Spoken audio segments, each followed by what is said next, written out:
Right, well, good evening, everybody. So obviously this is the online learning event for parents and carers.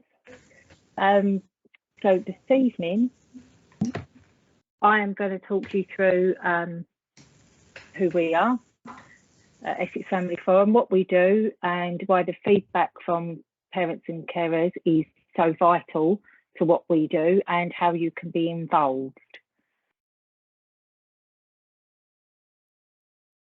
So this slide, I think, sort of sums up us perfectly. As SEM families, we use lots of services. And obviously, if you want to know how well they're doing, you don't ask people delivering the services, you actually ask us as the families that are actually using them, you know, to measure how well they're actually doing and how well they're meeting the needs of our children and young people. And there is lots of legislation and guidance which sort of says that this is what has to happen. There is the Children and Families Act and the Code of Practice, both of which focus on working with children, young people and their families in planning and developing services, especially for this sort of acts around the local offer and education, health and care plans. There is also the Care Act, which very much puts the individual, you know, at the heart of planning their own support. And obviously there is also legislation around what the NHS must do, and you know, one of their requirements is that they must you know, engage with people with lived experiences when they are commissioning their new services. And sort of it's generally now accepted that one of the best ways to make sure that all this happens, that, you know, children, young people and their families are consulted, are by forming a parent carer forum. So everybody who is involved with the forum is a parent and carer of a child or young person with additional needs or disabilities. And we are there to represent the views and lived experiences of SEND families, you know, not just our own, but all the SEND families in our local area. We aim to work co-productively with the local authority and the NHS systems in our area and other services. There is a requirement that we have to be acknowledged by the Department for Education to actually be recognised as the official parent carer forum for an area. And we get grant funding from the Department for Education to start with, but we're lucky because not all parent carer forums do get funding from their local authority or the NHS, but we do. But we still maintain our independence. You know, there are lots of organisations that get grants from their local authority, and we're the same, but we do maintain our independence. You know, we have our own governance, we, you know, have our own recruitment system. You know, there's no say over our aims and values, other than obviously we have to meet the terms of our grant. And what we do actually goes beyond ethics. So we've recently formed the Essex Alliance with the other parent carer forums in Southend and Thurrock, because especially across health, you know, that stretches across all our areas. And we are also members of the Eastern Region Parent Carer Forums, and there are 11 in the Eastern Region. There is a lot of work that goes on regionally, and also we are members of the National Network of Parent Carer Forums, and there is one now for every local authority area. And so, you know, that's a lot of voices. There's 152 parent carer forums. That's a lot of voices, and they work at, you know, at the national level. They work at government level. Colleague Jo is Vice Chair of the Eastern Region and is also a national rep for our national network. And she also sits on some NHS England regional boards as well on various projects that are ongoing at the minute. So how we actually work in Essex, we are here to represent the views and experiences of SEND families throughout Essex. We're not an advocacy service, we're not a support group. There are many of those that do an invaluable job throughout Essex.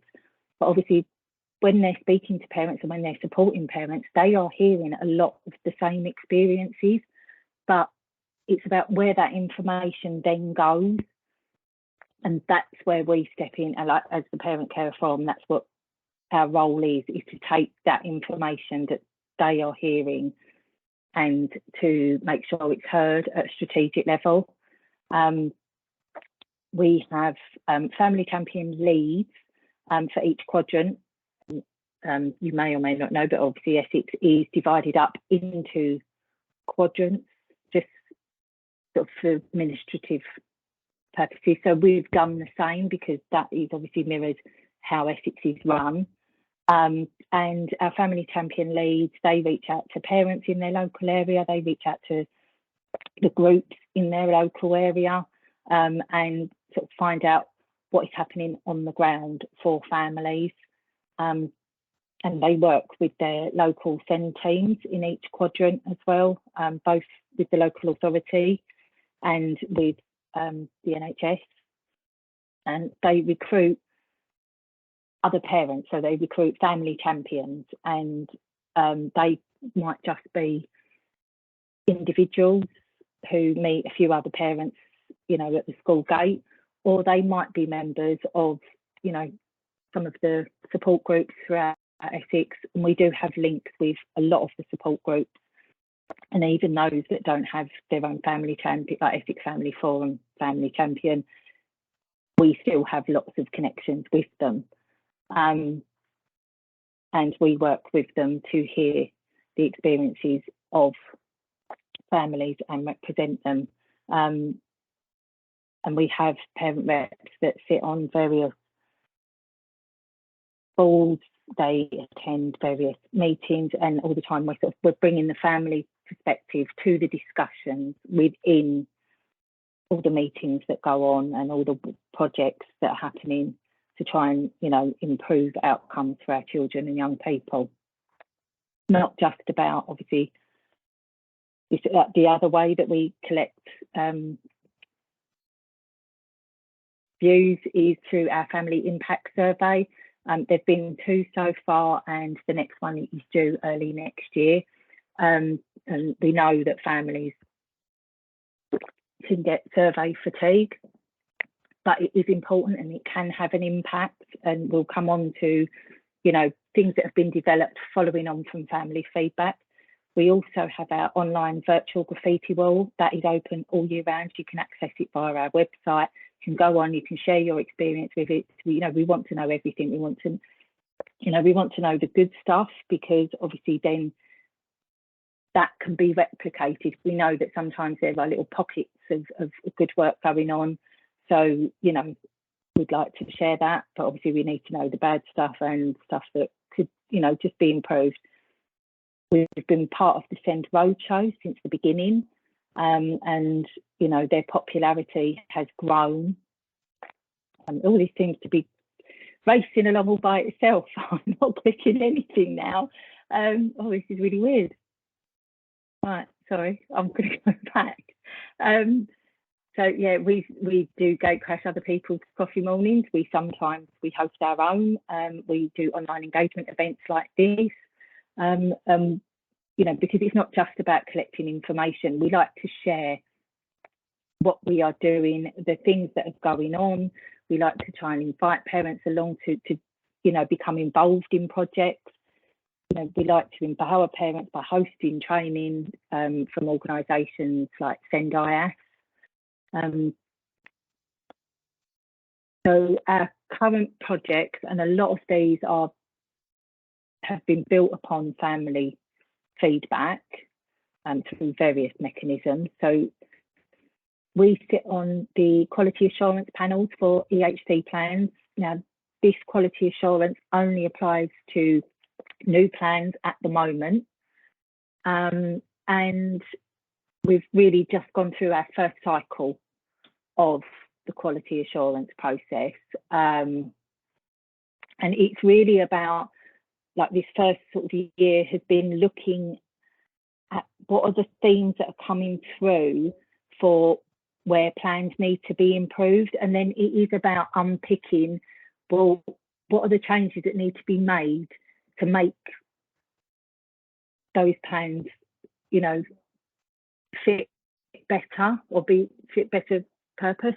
So, for example, if there is, you know, it could be, for example, you know, is the specificity in there? So, you know, is what's in the plan saying how many times an intervention should be carried out and who should be carrying out that intervention? You know, well, if it's not in the plan, was it in the evidence that was provided by, you know, whichever professionals have contributed? If it wasn't in the evidence, then why wasn't it in the evidence? And, you know, and who should have picked up that it wasn't in the evidence when it needs to be in the evidence? So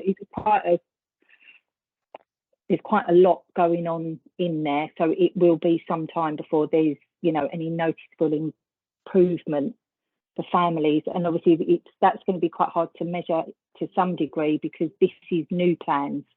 So if you've never had a plan before, you're not going to be able to see what the old plans were like. But this is then going to be extended into annual reviews of plans.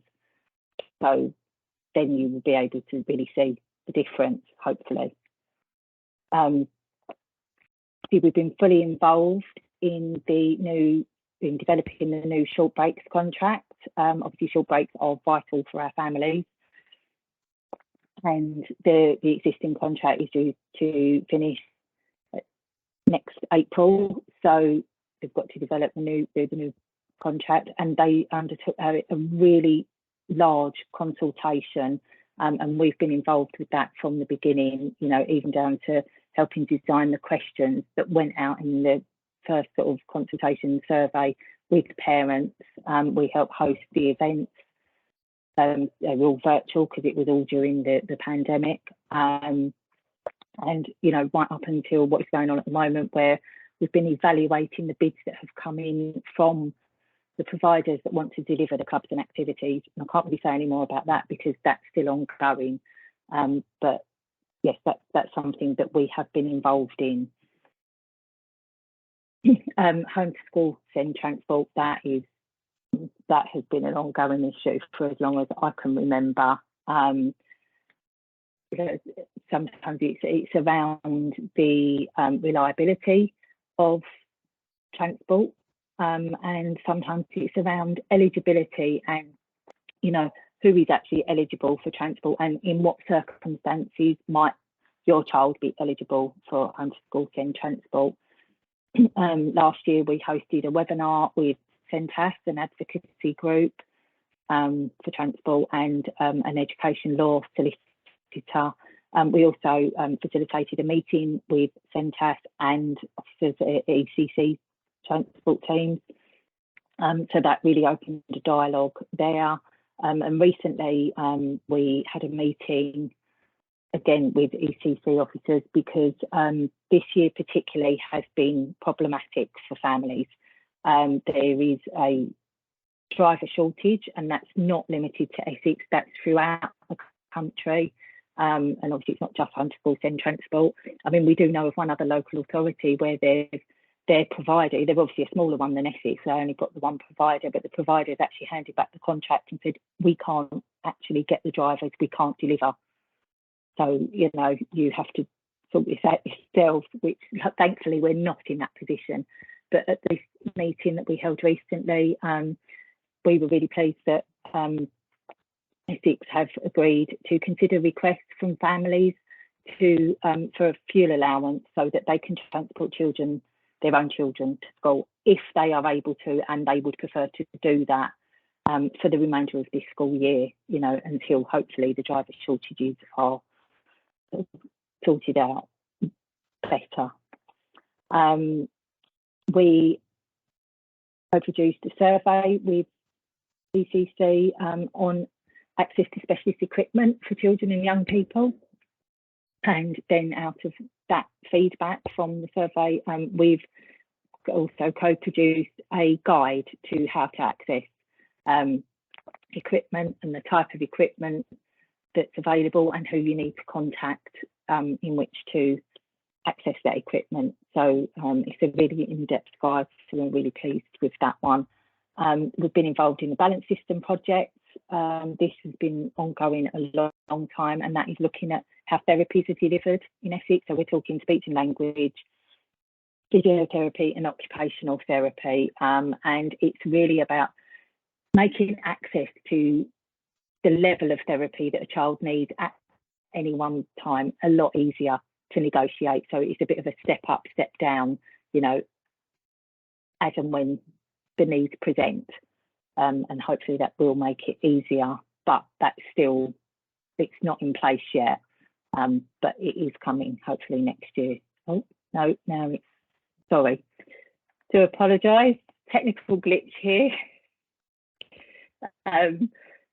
There is the Lighthouse Centre, which delivers the community health services in South East Essex. There has been, you know, quite a number of challenges there, but we're really pleased that we've managed, along with the other parent, with South End Parent Care Forum, to get a parent carer network up and running here of families that use the service that are having regular meetings with the community health services in the Lighthouse. We were involved in developing the early help offer in North East Essex for the new development pathway, and we were sort of very heavily involved in developing that, and that is now up and running, and is being delivered by Autism Anglia, Families in Focus, and the Maze Group. You know, 3 wonderful organisations, and they're doing a great job of supporting families in the North East of Essex. And then our sort of pride and joy at the moment, which is our Supporting Your Neurodiverse Child resource pack. And again, this was based on family feedback, that whilst you're waiting for, you know, an assessment for a neurodiverse condition, there's been a bit of a lack of support. And so we developed this guide. We wrote it with Send the Right Message and My OTAS, which are 2 charities in the south of Essex, and it's been co-produced with Essex County Council and the NHS groups in Essex, and it's a really valued resource.